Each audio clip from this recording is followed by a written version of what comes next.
தக்காளி 2 நாள் அதுவும் பறிக்கலையா, அதுவும் நிறையா பழுத்துட்டான். சரி செடியிலே இருக்கட்டும்னு விட்டுட்டோம்.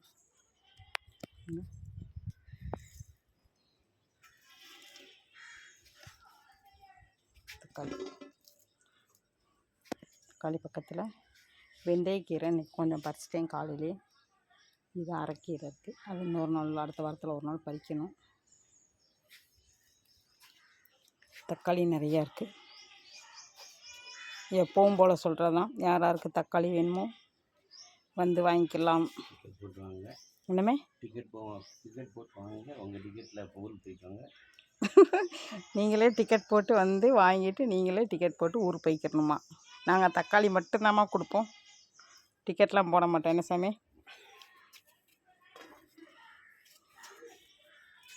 நிறையா பழுத்துட்டான். 2 நாளாக பறிக்கவே இல்லையா, நிறையா பழுத்துருச்சு.